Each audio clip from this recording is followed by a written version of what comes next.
Buenas tardes, Domingo. Bienvenidos, bienvenidas al canal. Me alegra veros ahí detrás de la pantalla como cada domingo y hoy con un stream muy especial, muy especial. Hoy está con nosotros, como ya veis en pantalla, Ana Isabel Gutiérrez Salegui. Ana Isabel es psicóloga general clínica y también experta en psicología forense. Es decir, que la compañera a mí es una de los psicólogos, de la psicóloga en este caso, que más me llama la atención. Es una profesional en su área, ha participado en numerosos casos muy relevantes, ha tenido también numerosas puestas en escena en televisión. Y bueno, para mí, Ana Isabel, es un placer que estés con nosotros en esta tarde de domingo. Bienvenida al canal, compañera.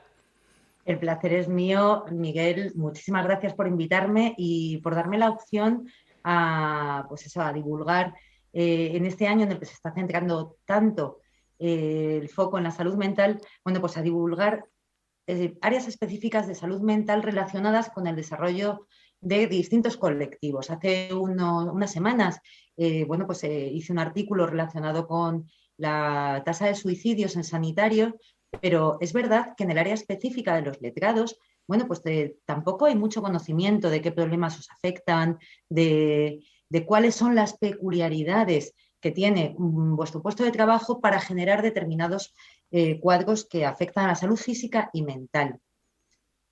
Si quieres, empiezo un poco a contar cómo va a ser o cómo había previsto yo hacer esto. Bueno, hola a todos los que estéis ahí al otro lado de la pantalla. Os agradezco infinito que estéis aquí y encantada de compartir este domingo con vosotros.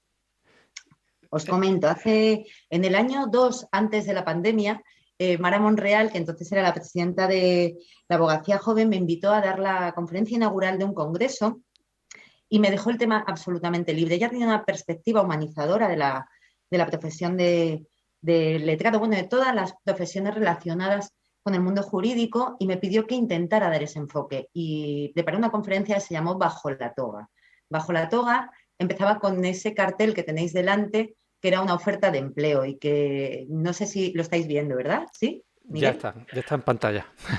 Bien, leerlo atentamente porque creo que si alguien cuando empezasteis el desarrollo de vuestro trabajo os hubiera planteado que estas iban a ser vuestras condiciones, bueno, a lo mejor habréis salido corriendo en dirección contraria, ¿no? Pero creo que reflejan bastante la realidad y el problema es que en general nosotros toleramos muy bien determinadas dosis de estrés, pero cuando este estrés se mantiene en el tiempo, a lo largo de los años, nos acaba pasando un elevado precio, ¿no? Y como veis, bueno, pues estamos hablando de una oferta de empleo que es cualquier cosa menos tentadora. No sé si os ha dado tiempo a leerlo para que pasemos a los siguientes.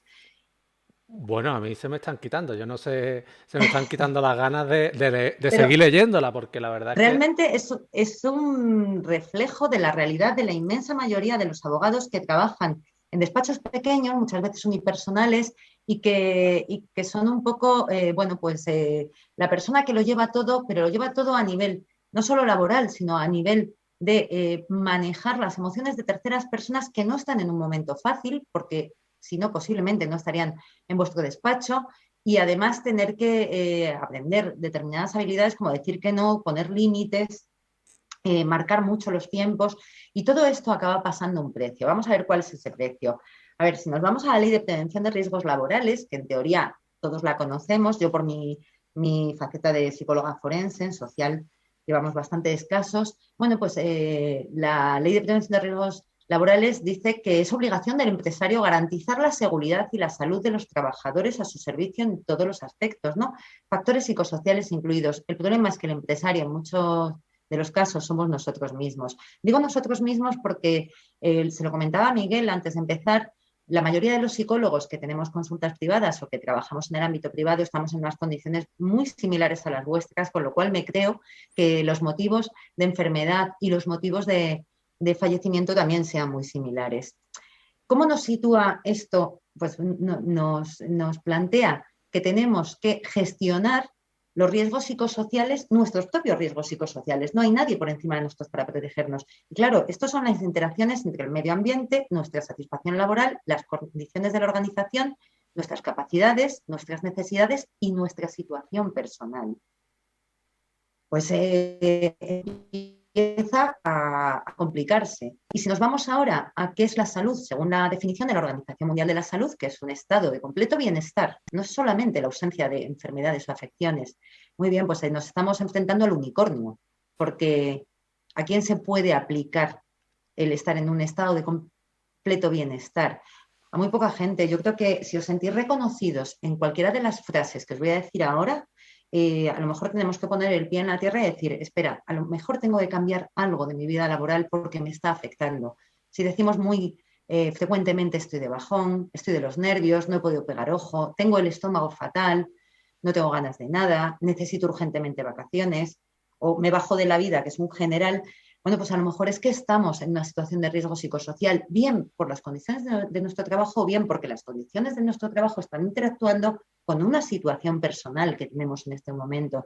Y no olvidemos que venimos de atravesar 2 años de pandemia que a todos nos está afectando, que es una especie de sombra que cubre todo y que lo que ha hecho fundamentalmente es aumentar la incertidumbre. Y la incertidumbre es una de las emociones más difíciles de gestionar. La incertidumbre sobre un puesto de trabajo que ya de por sí lleva aparejada mucha incertidumbre. No solamente en si entran clientes o si estos clientes nos van a pagar a tiempo, también los plazos judiciales, los resultados de los procesos judiciales. O sea, es una absoluta incertidumbre vuestro trabajo, incluso más que el nuestro, ¿no? Entonces, primero, ¿cuáles son los riesgos psicosociales en la abogacía? Bueno, pues el estrés. El estrés, evidentemente, es uno de los grandes riesgos. El burnout, que está empezando a cobrar cierta relevancia y el estar quemado, la situación de estar quemado. El mobbing cuando estamos hablando de despachos jerarquizados en los cuales, bueno, pues se puede estar dando este riesgo psicosocial. Y yo esto me lo he inventado, ¿vale? Que es el automobbing, que es cuando nosotros mismos nos autoexigimos, nos esclavizamos más allá de nuestras propias fuerzas, capacidades y nuestro momento, ¿no? El filósofo surcoreano Won-Chung Han estaba muy centrado en ese concepto, ¿no? El de que nos explotamos a nosotros mismos y encima no hemos sido capaces de vendernos la moto de que estamos realizándonos. Bueno, es un autoengaño que puede estar muy bien, pero el precio para la salud se sigue pagando, ¿no? Poco a poco se van reconociendo sentencias relacionadas con el estrés, con el síndrome de burnout, pero claro, ¿qué hacemos cuando somos nuestros propios jefes? ¿Nos denunciamos a nosotros mismos? Pues es que estamos en un callejón sin salida. También, por otro lado, os quería comentar una cosa que no sé si sabéis, yo creo que muchos de los que somos autónomos tenemos seguros relacionados con una baja autónomo, pero creo que desconocéis que esos seguros no suelen cubrir cuadros psicológicos de ningún tipo, solamente los cuadros físicos. O sea, el problema psicológico tiene que ir más allá, convertirse, como veremos más adelante, en un infarto, en un accidente cerebrovascular o en una angina de pecho, para que el seguro, ese que tenemos para cubrirnos una baja autónomo, pues lo podamos hacer valer, con lo cual, bueno, la sensación de presión es mucho mayor, ¿no? ¿Cuáles son las enfermedades de los abogados? En general, cuando se hacen tablas de estudios relacionados con salud, casi todo el mundo se va a lo físico. Y yo cuando me puse a documentarme para dar esta conferencia, sí, me encontré muchísimo tablas físicas. Y estas tablas físicas estaban relacionadas directamente con patologías psicológicas, pero no se atendía al diagnóstico de las patologías psicológicas, quizá porque por patologías psicológicas no nos damos de baja aunque lo necesitemos.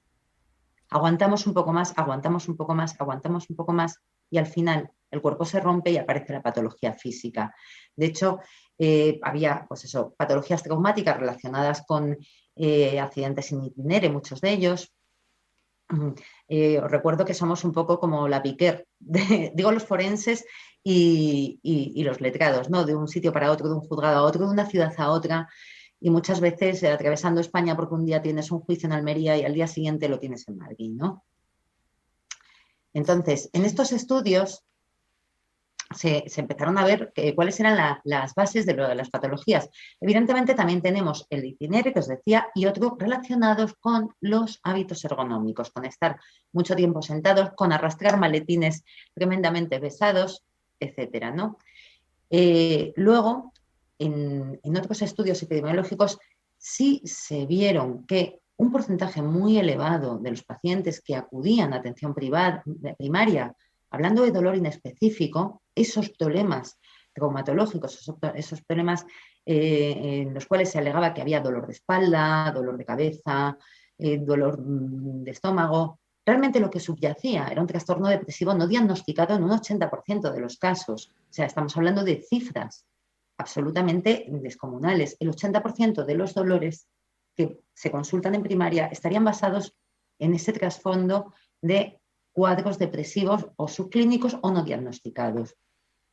En el caso de ansiedad y depresión conjunta, bueno, pues el 78% son cifras lo suficientemente elevadas como para que sean una referencia a la hora de decir, tengo dolor, a lo mejor si no me encuentran la causa orgánica, tengo que plantearme qué es lo que me ocurre y qué es lo que me pasa y dónde estoy gestionando mal algo, ¿no?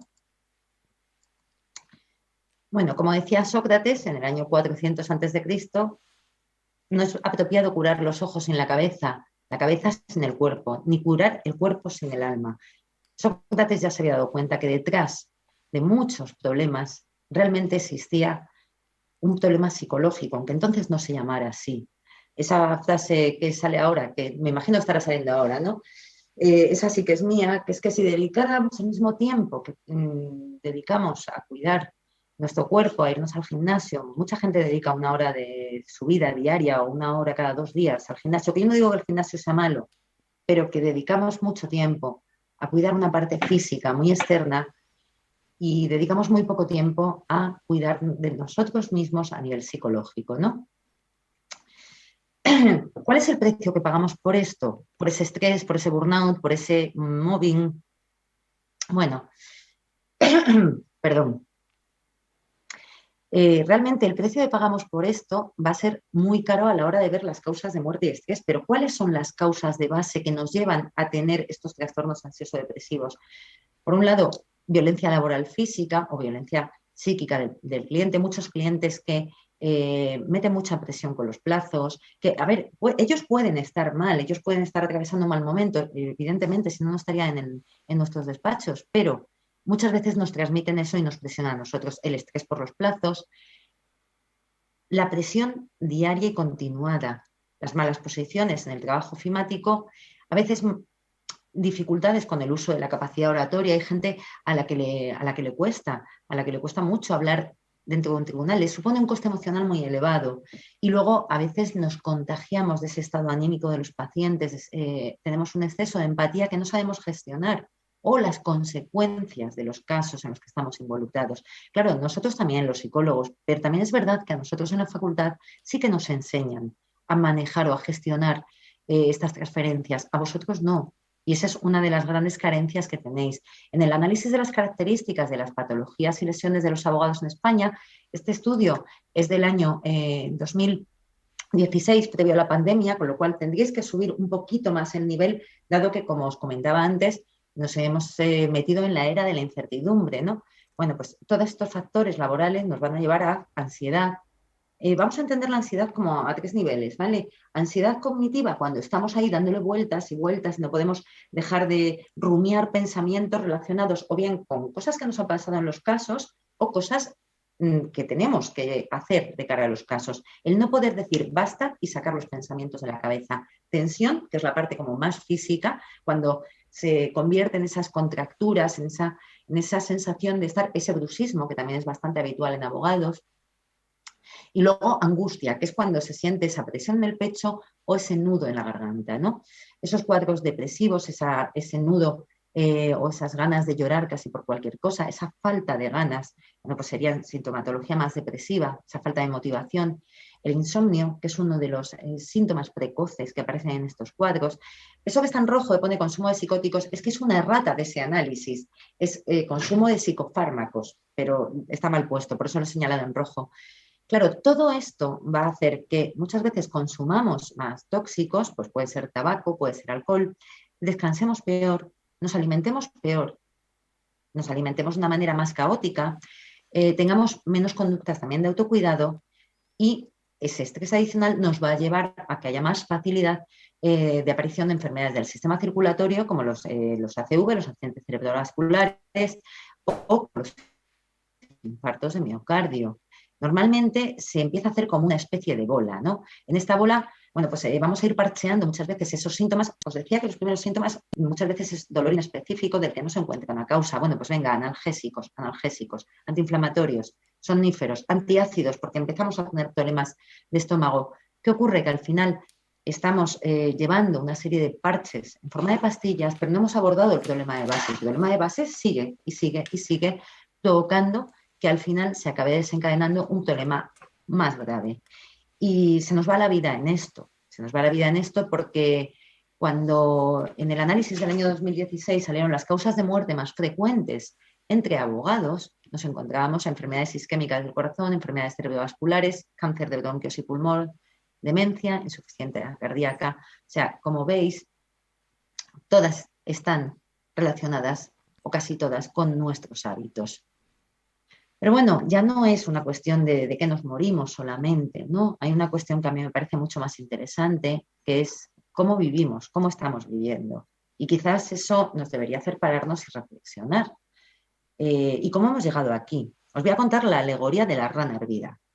La rana hervida es una alegoría que se promulgó hace bastante tiempo, en el cual una rana, tú metes una rana en una cazuela de agua fría y la rana nada tan tranquilamente y tan contenta. Y si va subiendo muy poquito a poco la temperatura, la rana no se va dando cuenta, se va cansando porque cada vez hace más calor, pero no se da cuenta. Y cuando se da cuenta que se está quemando, ya no tiene fuerzas para saltar, con lo cual muere hervida.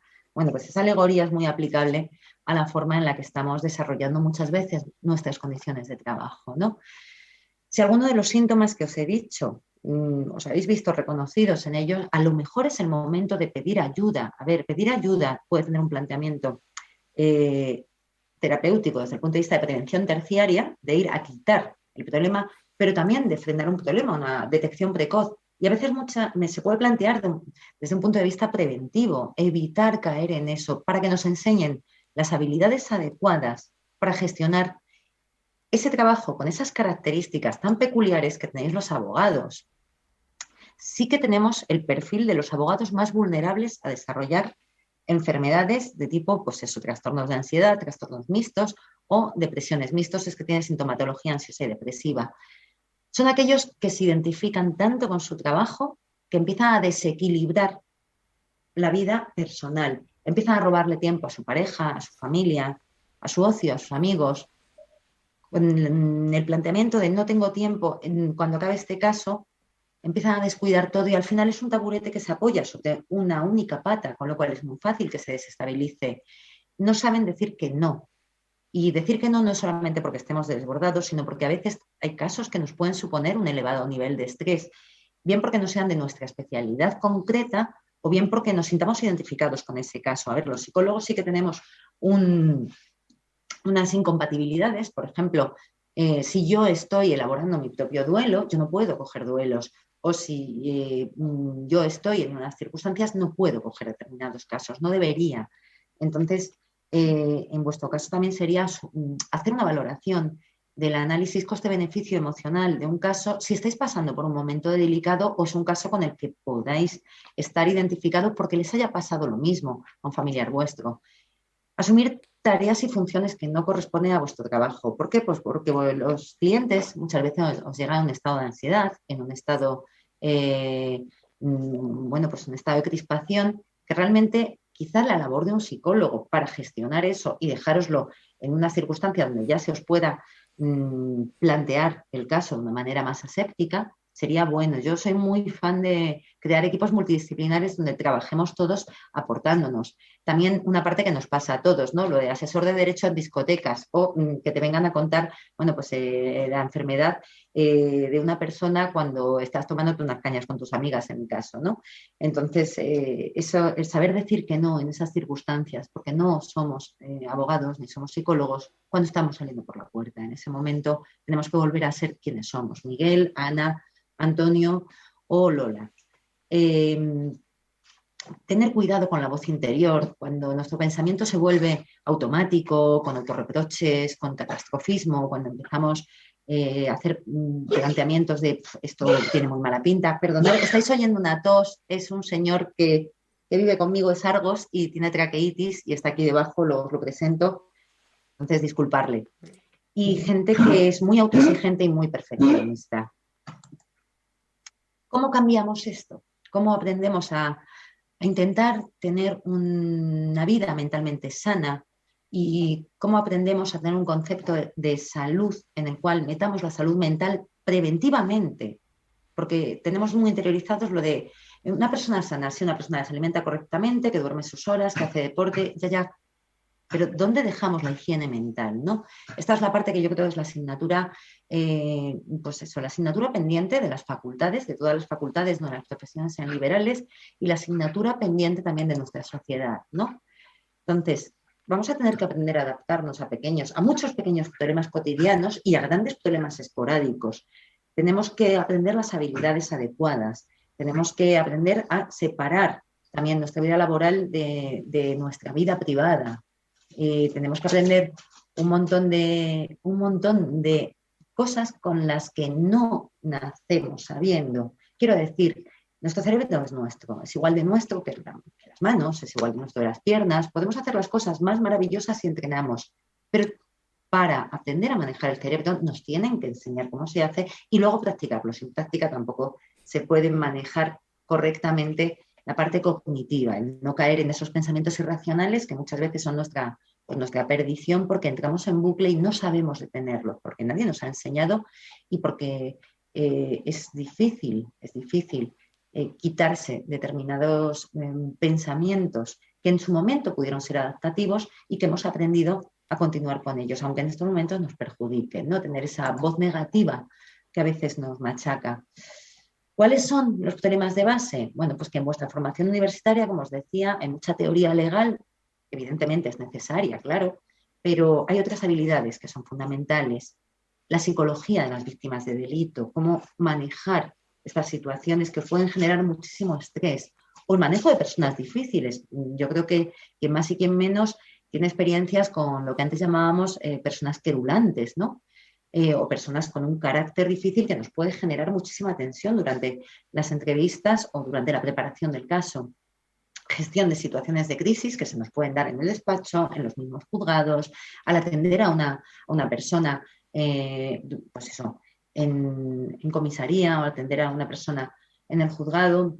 Manejo de la dependencia emocional de los clientes. Estoy segura de que a nosotros nos enseñan a manejar la dependencia emocional, pero vosotros no. Y estoy segura de que tenéis, yo he oído muchas veces a compañeros vuestros decirme, es que parece que me he casado con la persona que estoy divorciando, porque me llama constantemente, me consulta todo. Ahí se ha creado una dependencia emocional que hay que saber manejar y frenar. La comunicación de malas noticias. O sea, si no sabes hacer una comunicación de malas noticias, es un momento de muchísimo estrés para la persona que tiene que comunicar, no solo para quien lo recibe. Habilidades de negociación, que bueno, ahí sí que tenéis más formación porque muchos de vosotros habéis hecho cursos de mediación, negociación, pero tenéis que hacerlo por vuestra cuenta, no viene desde la universidad. Y luego la creación de paraguas emocionales que nos ayuden a separarnos de toda la intensidad que tienen los casos que lleváis, ¿no? Como os decía, soy muy fan de crear equipos de despachos multidisciplinares donde haya un apoyo a los clientes y también a los letrados, ¿no? Y que trabajen, pues eso, los motivos psicológicos por los que se debe renunciar a un caso para que no suponga un coste emocional muy elevado. Trabajar el debriefing. Debriefing son técnicas para descargar en situaciones traumáticas. Yo he conocido casos terribles pues de letrados a los que se les ha suicidado un cliente y que asumen un impacto emocional brutal y necesitan, bueno, pues tener estos apoyos. Y luego evitar una cosa que, ojo, el síndrome del mundo mezquino no es un síndrome, ¿vale? Es como la alegoría de la rana hervida. Es lo que define que determinadas profesiones, aquellas que trabajamos un poco con el lado oscuro de la vida, trabajamos con los delitos, con las víctimas, bueno, pues llega un momento que parece que todo es eso, ¿no? Que todo el mundo es malo y que en todas partes hay delitos. Y no es verdad, no es verdad. Por eso es tan importante equilibrar nuestra vida privada y nuestra vida profesional para intentar sesgarnos y mirar solo, bueno, pues a ese lado más desagradable con el que muchas veces tenemos que trabajar, fundamentalmente los penalistas, ¿no? Bueno, que en social y en familia también se ven casos absolutamente desgarradores, ¿no? Entonces, lo elemental que tenéis que aprender, y ya terminamos y empezamos el debate, son habilidades de gestión de tiempo, autocuidados y hábitos relacionados con salud mental. Los otros parece que están ya como muy, bueno, pues han permeado mucho en casi todos, pero nos falta esa parte y que para mí es la fundamental, porque sin salud mental no tenemos ningún tipo de salud. Y luego, ser capaces de valorar, ponderar y separar ese equilibrio de trabajo, salud, familia y ocio, siendo conscientes de que todas esas patas son fundamentales, porque solamente con una difícilmente nos vamos a poder sostener. Y por último, ser capaces de desarrollar resiliencia.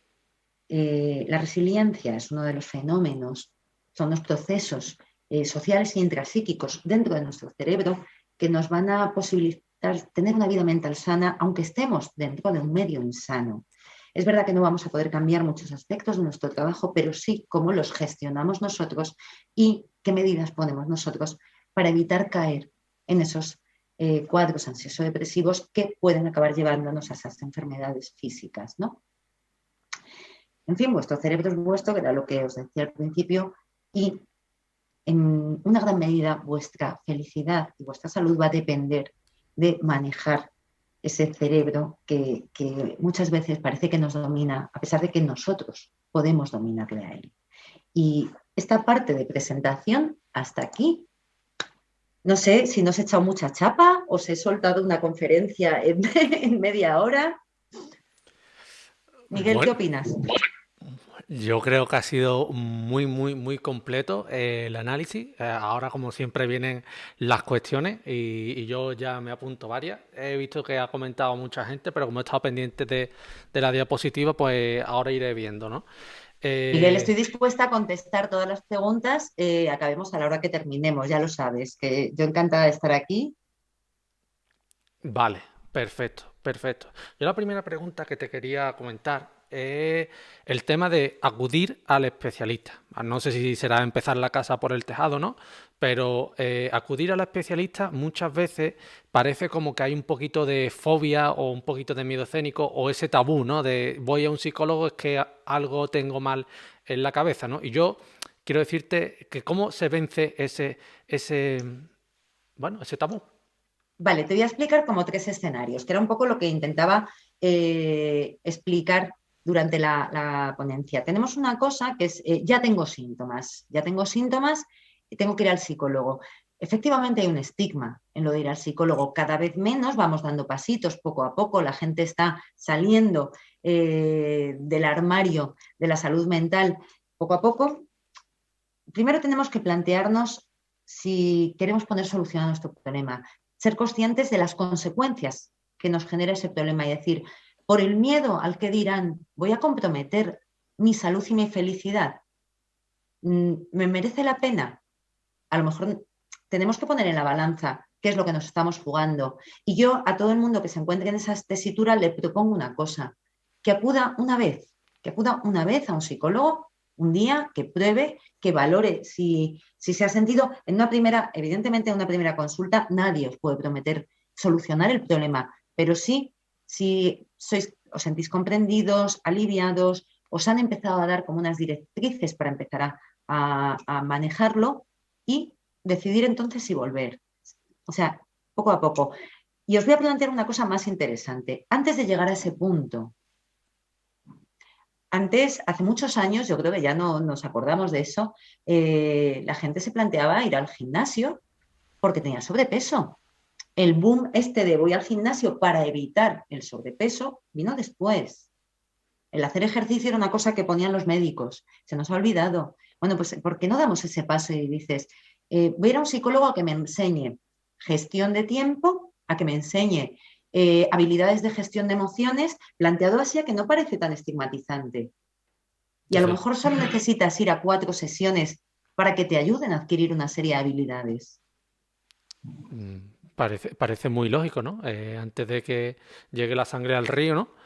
Pues acudir, ¿no? Y no verlo como algo peyorativo, algo malo, que tampoco lo tienes que publicar, ¿no? Vamos a ver, me estoy yendo al psicólogo, ¿no? Pero que no verlo como algo malo, verlo como algo normal. Bueno, ayer, hace 3 días, perdonar que ya no sé, no sé en qué día vivo, hace 3 días fue el Día de la Psicología y desde Psicología Sin Fronteras, fundación de la que soy patrona, sacamos una campaña que era ¿tú qué haces para cuidarte? Para intentar que la gente se diera cuenta de que muchas veces ponemos todo el peso en lo físico y descuidamos algo que nos va a permitir ensombrecer o aclarar nuestra perspectiva de la vida que tengamos, que es la salud mental, ¿no? Y cómo la gente, bueno, pues nos respondía muchas cosas relacionadas con ese, yo como bien, yo, sí, sí, pero ¿qué haces para cuidar tu salud mental? Y es que tienes toda la razón. Con las diapositivas que has puesto, mm, es que todo el mundo, ya no solamente los abogados, sino todo el mundo se ha dicho alguna vez esas frases y repetidas constantemente. Así que, pues, A ver, es que ese es el problema, porque si lo dices un día no pasa nada. Esto es como, nosotros nunca diagnosticamos una depresión porque un día alguien esté triste, requiere que haya una continuidad. Bueno, pues la historia está en que si esa frase se repite mucho, a lo mejor debes preguntarte cómo ocuparte del problema de base en lugar de lamentarte. pues, dicho queda, dicho queda.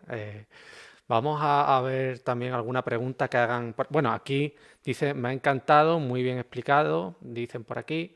Brillante Gracias. Ana, brillante Ana, ha estado súper genial, apunta David. Eh, en fin, palabras de agradecimiento. Veo que hay mucha gente nueva. Vale, aquí hay una pregunta. ¿Qué herramienta recomienda para la gestión del estrés y la ansiedad derivada también de la carga de trabajo y elevada? Bueno, sabemos que ya una carga de trabajo que hoy en día tiene mucha gente, elevadísima. ¿Qué recomiendas tú, Ana? Bueno, a ver, en el mundo de la abogacía también hay peculiaridades, ¿vale? Es verdad que yo equiparaba un poco el tema de la psicología, pero no es cierto. Quiero decir que es una rama, vosotros estáis también sometidos a plazos judiciales, a que de pronto sale una sentencia y el tiempo de apelación son 10 días y cuando sale os sale. No os preguntan si es el mejor momento o el peor, ¿no? Entonces, es verdad que en vuestro caso tiene una dificultad añadida y que, claro, las estadísticas que os he estado dando, que eran prepandemia, bueno, pues son el reflejo de eso. Evidentemente, hay una parte importante que es intentar valorar, intentar ponderar la cantidad de trabajo que podemos asumir. Y aquí yo también me doy un poco en la espalda porque es verdad que cuando eres autónomo o cuando, bueno, pues todos sabemos que en determinados tiempos llega menos trabajo, entonces cuando te llega intentas cogerlo por si acaso después y a veces ese intentar coger todo por si acaso después, bueno, pues es que puede suponer que nos dé un infarto y tenemos que aprender a decir, no, voy a parar y no me voy a anticipar a lo que pase después. Sé que es fácil de decir y muy difícil de hacer. Lo que es fundamental y lo que sí está en nuestra mano es, si tenemos mucha sobrecarga de trabajo, nunca bajo ningún concepto descuidar el intentar. Cuando paremos, o sea, desconectar completamente la mente. ¿Cómo se hace? Bueno, pues se puede salir a pasear con música. ¿Para qué? Para que haya una interferencia y no estemos saliendo a pasear, pero que no sirva de nada porque estamos dándole vueltas a nuestro problema una y otra vez o a qué voy a decir mañana en el juicio. No, desconexión absoluta. Aprender a hacer técnicas que nos ayuden también a parar esa ansiedad, esos pensamientos, a detectar los pensamientos irracionales y sustituirlos por otros más racionales, no descuidar nunca los autocuidados, los mimos, dedicarnos un tiempo a nosotros mismos, decir, ahora es mi momento, ahora es el momento en el que tengo que parar físicamente, aprender a desacelerar. Yo no sé si a vosotros os pasa lo de que terminas a las 10 de la noche de escribir un recurso y como vas como una auténtica moto, es que son las 12 y eres incapaz de dormirte. ¿Por qué? Porque nadie te ha enseñado a frenar de aquí. Es decir, aprender eso. Voy a frenar, voy a parar, me voy a dar un baño. A mí hay una técnica que no la he descubierto yo, me la enseñó una paciente que la descubrió ya sola y desde entonces yo soy muy fan de esa técnica. Cada vez que se acelera o se empieza a agobiar, empieza a dar vueltas, se pone un gorro de ducha de esos antiguos, se mete debajo de la ducha y piensa que le está cayendo la lluvia encima, sin mojarse el pelo. Entonces, es un momento de concentrarse en la lluvia, concentrarse en música que pone con el teléfono y descansar el cerebro. O sea, ese tipo de cosas, bueno, pues nos van ayudando, pero lo principal es aprender a decir que no, cortar esto, ser capaz de cortar esto durante los tiempos en los cuales hemos dicho hasta aquí hemos llegado, ahora no se atienden clientes, y poner límites. Poner límites es muy difícil, sobre todo cuando vecinos, cuñados de vecinos, etcétera, etcétera, nos vienen a consultar y decir, no, en este tiempo no, llámame en hora de despacho. Aunque quedemos mal, mejor quedar un poco mal que quedar un poco, o sea, que acabar infartados quedando bien. No sé si he contestado o se ayudan un poquito. Bueno, a mí me has contestado sobradamente, creo que al compañero también. Yo te voy a hacer una pregunta, el compañero ha hecho dos preguntas, pero voy a hacerte yo un inciso. Y es que lo que dice, lo dice también muchos compañeros que llevan más tiempo y no solamente de la profesión de abogados, sino de más sectores, ¿no? El tema de pisar un poco el freno, ¿no? Porque al fin y al cabo te puede dar un infarto cualquier día y te vas a ir con lo puesto, no con lo que tenga en el bolsillo. Y eso lo dicen muchos compañeros que han llevado ya unos cuantos años y unos cuantos trotes y unos cuantos sustos a sus espaldas, ¿no? Pero es que verdaderamente es complicado. Yo eso me lo planteo todos los días y lo comparto con las compañeras de trabajo y con los compañeros de trabajo, pero es que es difícil. Yo no sé si es que yo tendré una tara mental o algo, pero es que yo me lo... Y cuando hay un fallecido cercano, que el Colegio de Abogados de Málaga te envía el boletín de que ha fallecido, se agradece, lógicamente, para saber lo que pasa en tu alrededor, pero te lo planteas cada vez que hay un fallecido en la profesión, ¿no? Mira, tengo que pisar un poco el freno, pero es que es muy Claro, difícil, pero yo no sé. siempre procrastinamos y decimos, bueno, mañana. Tenemos que aprender a poner hitos. Es verdad que nos aceleramos con mucha facilidad y que no nos enseñan a frenar. Nadie nos enseña a frenar, a decir, espera, para un poquito, reduce, empieza a decir que no a cosas por muy atractivas. O si coges algo nuevo, muy atractivo, a lo mejor hay que dejar otras cosas, ¿no? Eh, no nos lo ponen fácil. Tampoco nos lo pone fácil eso, pues lo que os he dicho, el hecho de que no tengamos seguros de autónomos que nos permitan decir, me voy a coger una baja por estrés, cosa que en cualquier otra profesión me la voy a coger, no, me la dará el médico, quiero decir, me habéis entendido, ¿no? Pero que en cualquier otra profesión es viable y en la nuestra no. Entonces, las herramientas no nos ayudan. El hecho, en vuestro caso, a mí me parece terrible lo de que tengáis que iros en agosto con el ordenador, porque LesNet llega a cualquier lugar del mundo, en cualquier momento, y no podéis decir, no, es que de esta fecha a esta fecha, no se puede señalar porque el letrado está de vacaciones. Esto estoy hablando de una utopía, ¿verdad? Total. Sí, pero son derechos fundamentales de los trabajadores, Miguel. O sea, hay una parte nuestra, pero también hay otra parte, y aquí hay una parte de activismo por parte somos muchos autónomos los que estamos ahí perdidos y creo que deberíamos hacer presión para que determinados derechos se nos reconozcan y se nos cubran. No tenemos vacaciones pagadas, no sé, que también hay una parte de las condiciones laborales que, que bueno, no nos lo pone muy fácil. Que es para echarse a llorar. Hay una parte de las condiciones. Hombre, es que es Sentido del verdad. humor fundamental. A ver, os voy a presentar a un señor que llora, hablando de llorar. Yo,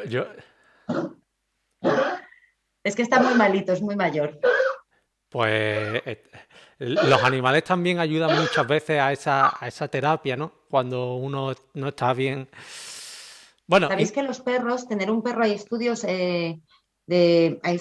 médicos que tener un perro disminuye la hipertensión arterial. Bueno, pues por varios motivos. Uno de ellos es que, quieras o no quieras, vas a salir a andar media hora por la mañana, media hora a mediodía, media hora por la noche, siempre y cuando lo pases tú, ¿no?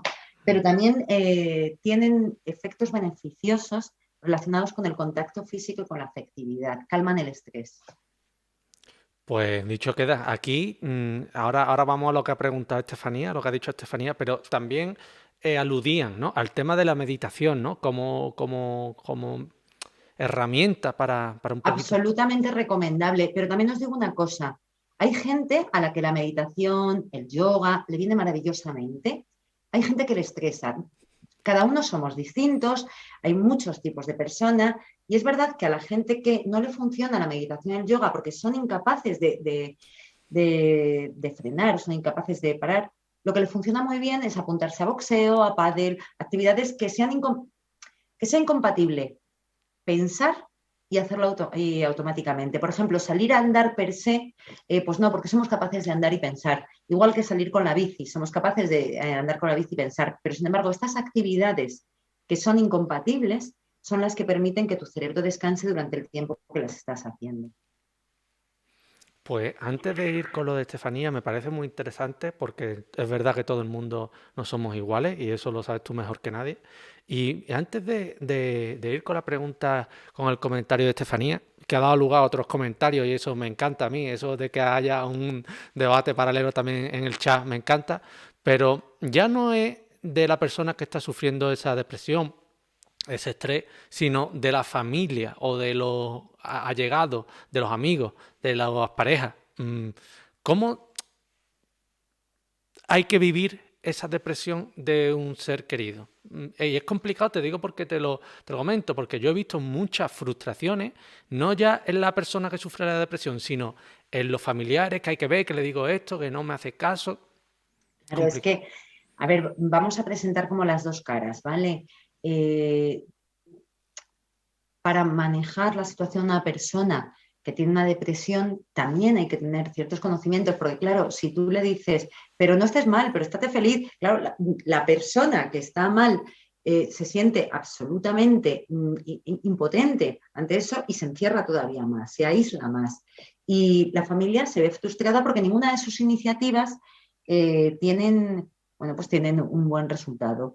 Para eso también estamos los psicólogos. Quiero decir que muchas veces no vemos solamente a la persona que está mal, sino que a veces lo que hacemos es asesorar a la familia de cómo pueden ir dando apoyo y cómo pueden ir ayudando a esa persona. Evidentemente, os voy a hacer una reflexión de un error como muy básico. Si sabemos que alguien está deprimido, no le invitéis a una fiesta. No le invitéis a una fiesta porque para una fiesta a lo mejor no tiene el cuerpo. Invitarle a dar una vuelta, un paseo tranquilo, a lo mejor es más fácil que os diga que sí. O sea, que es que a veces no somos como muy realistas con las expectativas y tenemos que entender que cuando alguien no se puede levantar de la cama, es que no es una cuestión de fuerza física, es que el cerebro no le deja levantarse de la cama, que eso es real, que te sientes absolutamente incapaz. En esos momentos, bueno, pues es necesario dar pautas a la familia porque no nacemos sabiendo. O sea, lo mismo que damos pautas de cómo manejar a una persona con una demencia o con una patología de otro tipo. ¿Le puedes dar esto o no le puedes dar esto? ¿Puede comer esto o no puede comer esto? Bueno, pues una persona con depresión también requiere, y con ansiedad, que la familia tenga unas pautas de cómo actuar en determinados momentos. Y eso también sería bueno ir o bien al psicólogo o bien a grupos de autoayuda, de asociaciones que suelen dar cobertura a los familiares para esto. Pues me alegra que lo digas porque yo sé que hay mucha gente que se le frustra mucho con los familiares y yo creo que también es un poco por el desconocimiento general, ¿no? Mire usted, es que no es una cosa menor.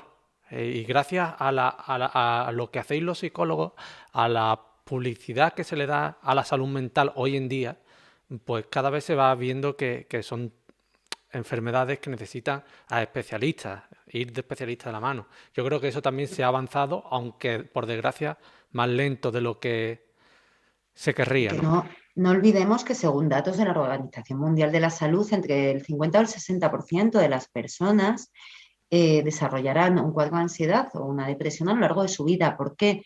Bueno, pues porque la vida generalmente es larga y nos pasan muchas cosas y algunas son muy difíciles y todos podemos desarrollar un cuadro de este tipo y no pasa nada. O sea, no pasa nada. pero hay que saber manejarlo y hay que poder decirlo y no esconderte, que te supone un estrés adicional. Basta que estés mal para que encima tengas que esconderlo, con lo cual metes muchísimo más estrés a la persona que lo está sufriendo. Pues dicho queda y anotado. Por aquí, bueno, agradezco todo a los nuevos. Aquí dice, es muy difícil decir que no cuando llevas poco tiempo ejerciendo, es difícil captar clientes, pero constantemente te abordan conocidos con preguntas. Dice por aquí Estefanía. Bueno, Completamente de acuerdo. Yo a partir de las 12 de la noche y de fiesta soy cajera del día oficialmente. Como me preguntes es lo que te voy a decir, que nadie te pregunta. Es muy difícil y efectivamente además estamos asistiendo a una precarización de nuestro trabajo y a una pretensión por parte de mucha gente, poco menos para que trabajes gratis, ¿no? Y las consultas son gratis. Hay que tener una cosa que funciona muy bien y que yo les planteo mucho a mis pacientes es, esa es la típica situación difícil de manejar, ¿vale? Que te da palo decir que no, tal. Yo quiero que os visualicéis delante de una persona conocida o desconocida que os está diciendo eso y os visualicéis entrenando mentalmente una frase de me encantará atenderte, pero no hora de trabajo, estoy de descanso. Por ejemplo, entrenarlo mentalmente, ¿por qué? Porque si nos visualizamos haciéndolo y haciéndolo bien y haciéndolo tranquilo y lo repetimos y lo ensayamos incluso delante del espejo, cuando nos ocurra en la vida real, nuestro cerebro de alguna manera reconoce esa situación que ha imaginado y va a ser mucho más fácil que responda así y no como respondemos habitualmente, que es con mucha dificultad para decir que no, porque la asertividad también es algo que no nos han enseñado. y tanto que no nos enseñan.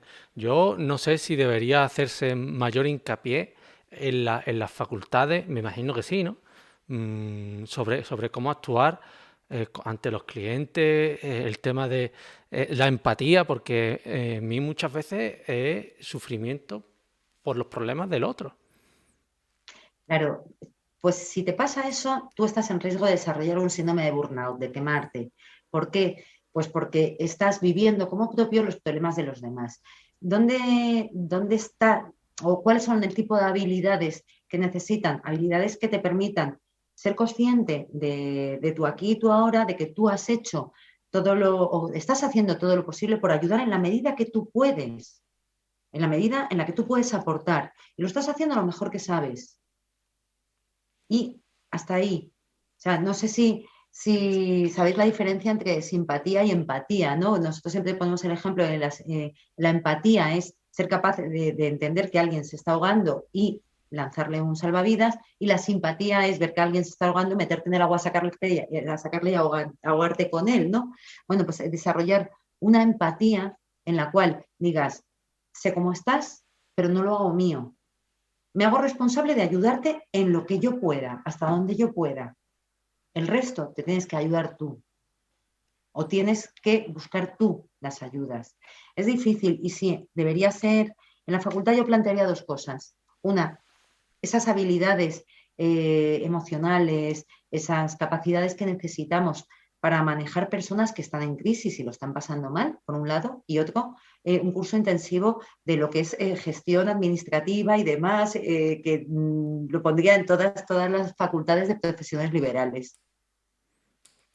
Desde luego que sí, desde luego que sí.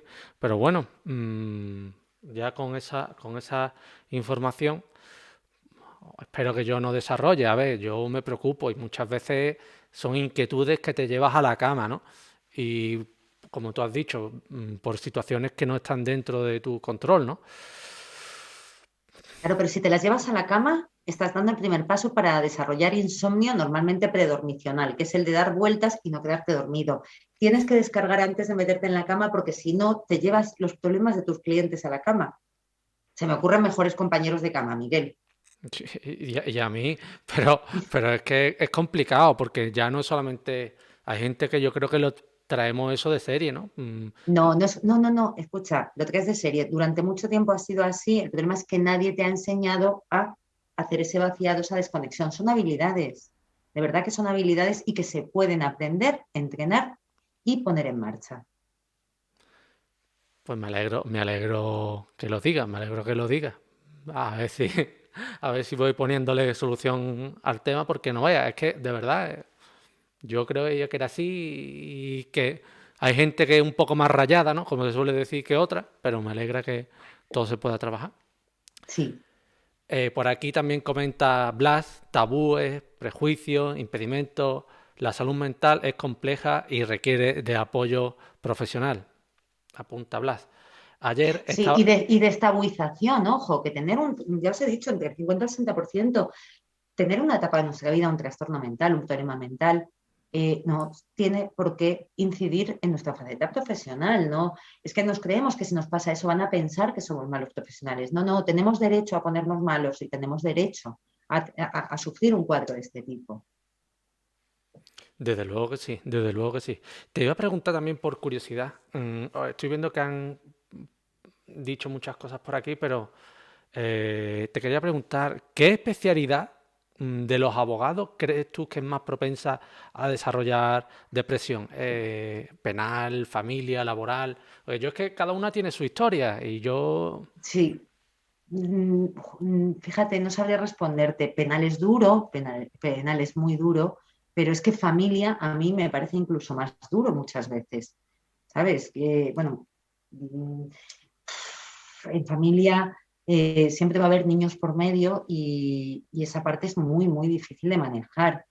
Social, a lo mejor es un poco, a ver, a lo mejor determinadas áreas de social son más light, a ver si estamos hablando de despidos improcedentes, bueno, pues vale.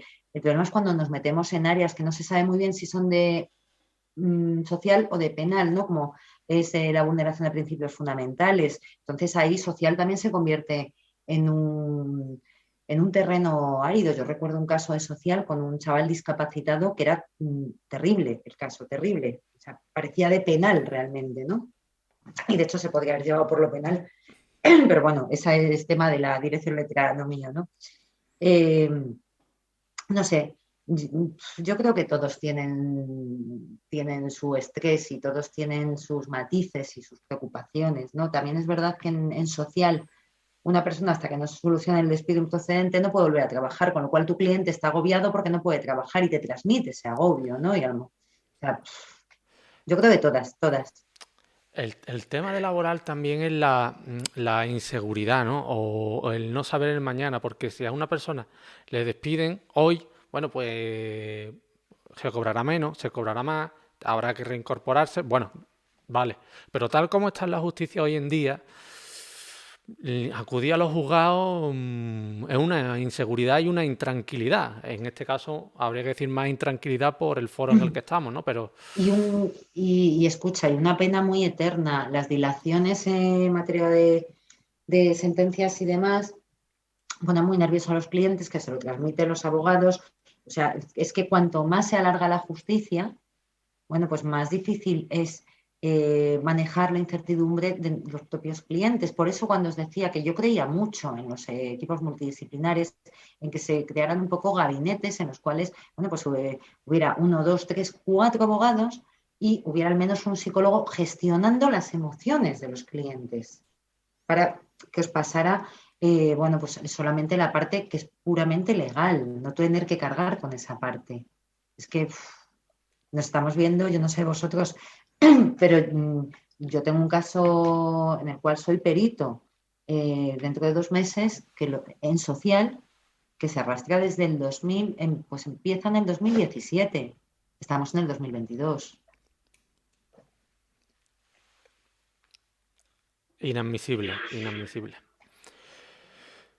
Voy a hacerte también bueno, una pregunta, reflexión que hacen aquí por el chat. Ayer estaba revisando que se espera que para el 2030 la ansiedad y depresión representarán un gasto de hasta 16 millones de dólares por incapacidades o gastos médicos y de intervención, según la organización, 16.000 millones, perdón, según la Organización Mundial de la Salud.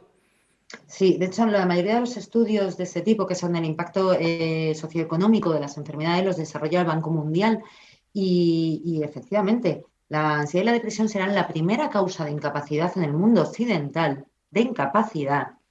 Y el impacto no es solamente el coste sanitario, también es la asunción del coste de las pensiones de un montón de personas que no van a ser capaces de trabajar porque lo físico puede incapacitar en función del área afectada, pero lo psicológico incapacita para todo generalmente.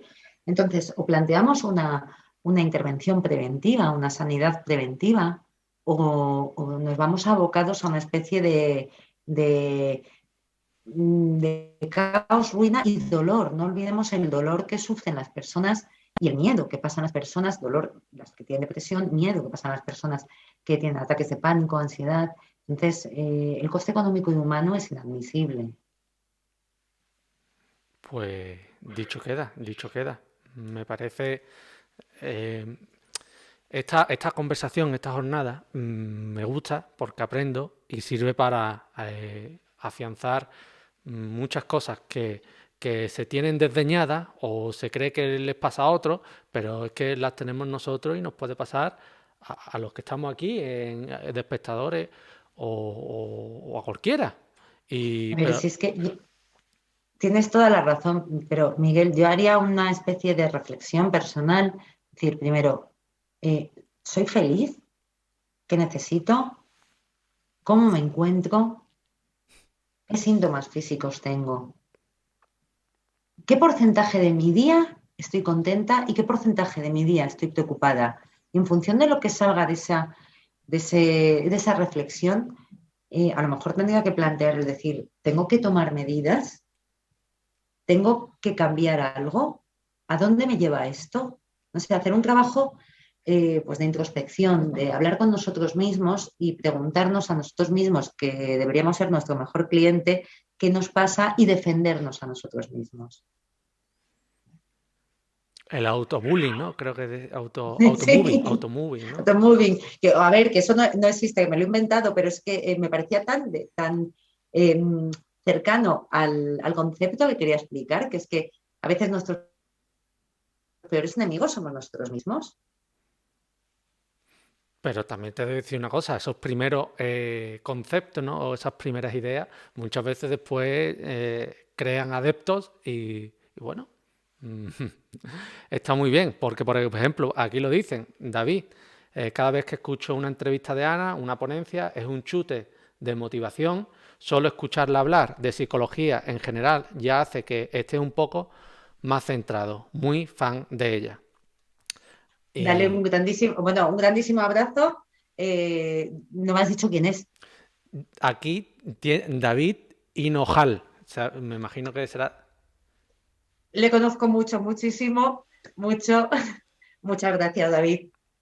Me alegra que. Es un gran entrenador y él se dedica a la parte de entrenamiento físico y es un gran motivador y una de las personas que fomentan la salud integral física y psíquica.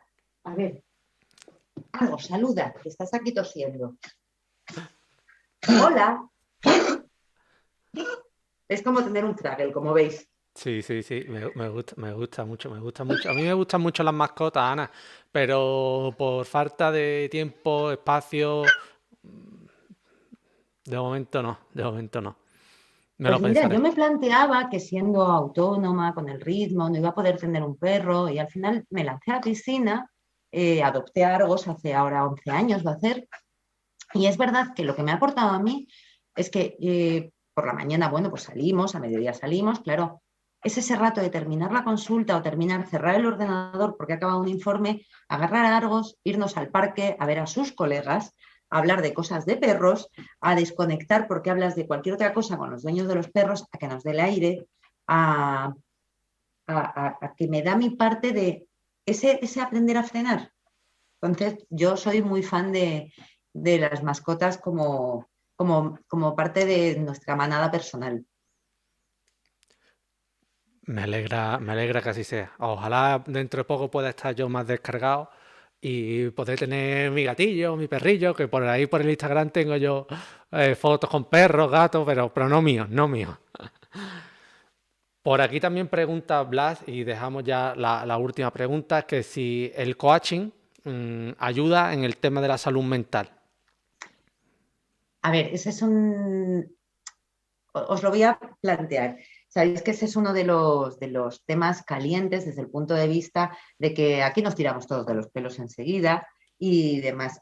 Yo creo que el coaching tiene su espacio en la prevención, ¿vale? En el momento que ya estamos hablando de que alguien presenta síntomas, bueno, pues ahí estamos hablando de enfermedad, de patología, y ahí tiene que entrar, bueno, pues los sanitarios, porque estamos hablando de otra cosa. Pero desde el planteamiento preventivo, desde el planteamiento de fomentar hábitos saludables, tanto físicos como psíquicos, como sociales, bienvenidos. Todo el que aporte, bienvenido. Pues dicho queda, dicho queda. Aquí veo que hay otra pregunta. Bueno, dejamos ya esta que viene, la última, y ya está, ¿eh? Que si no, Vale. ¿consideras que es necesario su inclusión en los centros educativos o de formación desde edades tempranas para gestionar mejor el factor psicológico? Absolutamente sí. Y además pondría el acento en la necesidad de los límites, saber gestionar la frustración, la tolerancia a la frustración, que es uno de los grandes déficits que tenemos en este momento y que va a más. El aceptar un no, gestionar nuestras frustraciones, la gestión de emociones, saber gestionar emociones correctamente sin lanzarnos a meternos en conductas evitativas tóxicas como pueden ser consumo de fármacos, consumo de alcohol, consumo de todo, para amortiguar unas emociones que no sabemos manejar, aceptar esas emociones, aceptar que el dolor existe, aprender a manejarlo, aprender a canalizarlo, en lugar de enmascararlo y atontarlo, ¿no? Entonces, la gestión de emociones y las habilidades relacionadas con todo esto las pondría desde primaria. O sea, igual que la comunicación emocional, igual, no sé, yo cambiaría, introduciría muchos de estos aspectos desde los colegios para que no fuera necesario ponerlo en la universidad, porque ya vendríamos aprendidos de la educación básica. Pues muy interesante. Espero, ya si se ha quedado alguna pregunta, ha sido arriba. Y bueno, yo por mi parte, Ana, a ver, había un aspecto ahí que todo está relacionado con el estrés muchas veces que se vive en el trabajo y es un fenómeno que se está viviendo ahora en Estados Unidos, que es que muchas personas con sus puestos decentes y salarios más o menos dignos y bien remunerados, pues están abandonando sus puestos de trabajo de manera inexplicable. Y es que se dice que con esto de la pandemia muchas personas lo han sufrido, pero también otras muchas se han dado cuenta que estamos un día, pero mañana podemos no estar. Y están abandonando masivamente en Estados Unidos sus puestos de trabajo, porque se dan cuenta de que no es la vida que quieren y demás. Lógicamente está el tema de que todo el mundo necesitamos dinero para vivir, pero también se prevé que pueda ser un fenómeno que se traslade a Europa en los próximos meses, años. ¿Tú cómo lo ves? ¿Está A mm, ver, la pandemia ha sido un memento mori, un recordatorio absolutamente brutal, brutal. Hace 3 años, ¿quién nos iba a decir a lo que nos íbamos a tener que enfrentar? Entonces, mucha gente, gente que o bien que ha perdido familiares, o bien que ha creído morir, que ha estado en una UCI y ha dicho, espera, espera, espera, que de pronto ha venido un bichito y casi me lleva por delante y me quiero replantear todo. O gente que simplemente viendo eso a su alrededor ha dicho, sí, sí, necesitamos vivir, muy bien, necesitamos dinero para vivir, pero realmente necesitamos todo a lo que aspiramos. No se puede renunciar a cosas y vivir mejor. A mí me encantaría que esto fuera un planteamiento a largo plazo. El problema es que el hombre es un ser olvidadizo y me da miedo que nos volvamos a acelerar y volvamos a ese planteamiento de tener, tener, tener, tener, consumir, consumir, consumir y volvamos a autoesclavizarnos en una carrera por conseguir cosas que a lo mejor no nos aportan mucho, porque lo que realmente es importante y nos va a aportar son los momentos con los seres queridos, son determinadas cosas que nos llegan a nosotros, ¿no? Y no el tener el mejor coche o el tener la mejor casa o el tener muchos más vestidos, ¿no? Pues dicho queda, espero que todos los que nos vean ahora en Twitch, los que nos estén viendo ahora en Twitch y los que nos vean después en YouTube, tomen nota, ¿no? Porque lo material, en fin. Y aquí hacen una pregunta que la voy a contestar yo, pero porque es bueno, dicen, Ana, que si tienes canal de YouTube o de Twitch. Yo no sé si de No Twitch. tengo, pero vamos, si me animáis a ello, todo es cuestión de aprender y demás. No, no tengo. La verdad que, a ver, hay una cuestión cuando hablábamos del estrés. eh, yo colaboro con Psicología Sin Fronteras como patrona, pero también colaboro cada muy pocos meses. Me voy a Gambia, África. Tenemos un proyecto de sanidad, de educación para la salud en población, porque es la manera de conseguir la salud que la población conozca. Entonces, entre la labor en África, el trabajo en la consulta, las periciales forenses, clases en la universidad y mis colaboraciones con la Asociación Clara Campo Amor también, pues es que ya para ser youtuber no sé si me da, ¿eh? Pero vamos, lo apunto para ver si puedo gestionarlo y organizarlo. Bueno, a lo mejor youtuber no, pero profesional es estupenda y todo lo que se proponga. Y yo aprovecho para decir que en el chat están los enlaces a su página web, ¿vale? Y ahora voy a hacer un pequeño inciso, voy a poner la antigua pantalla que estaba donde están sus datos de contacto, ¿vale? Tanto el teléfono como el correo electrónico, el Twitter y la página web también, ¿vale? Para quien quiera tomar notas, pues que lo pueda hacer, ¿vale? Muchas Y gracias, Miguel. hombre, después de la charla que nos estás dando, que es fantástica, y todo lo que está ayudando, yo te lo digo sinceramente, yo a muchos compañeros, a muchos amigos les he dicho, mira, hoy vamos a hablar de salud mental, tú a lo mejor no serás abogado, esta charla era para abogados, pero seguro que hay algún tip, alguna ayuda que te va a venir bien, así que pásate por el canal como espero que estén. Bueno, Ana, yo desde aquí quiero darte las gracias por haber venido al canal de Twitch. Mañana estará la jornada subida en YouTube. Te agradezco enormemente el trabajo que estás haciendo, tanto para los profesionales del derecho en las ayudas que nos has dado hoy, como también en tu vida particular, en tu vida profesional. Eres una profesional de 10 y eso se ve más allá de los títulos, más allá de todo, se ve en la persona, se ve hablando, se ve la confianza y la tranquilidad que transmite al expresarte. Y eso es una cosa que siempre va a estar ahí, va en la persona y eso que nunca, que nunca, que nunca, que nunca te falte y que siempre te sobre como ahora, Ana. Muchas gracias, Muchas compañera, por gracias, haber estado. Miguel. No, muchas gracias a ti y a todos los que habéis asistido y espero que efectivamente, bueno, pues os sirva aunque sea para reflexionar e intentar decir, venga, ¿qué puedo hacer para hacer mejor mi vida? Esas reflexiones se quedarán ahí guardadas para siempre, para siempre. Muchas gracias, Ana, por haberte pasado, compañera. Gracias a ti. Hasta luego. Adiós.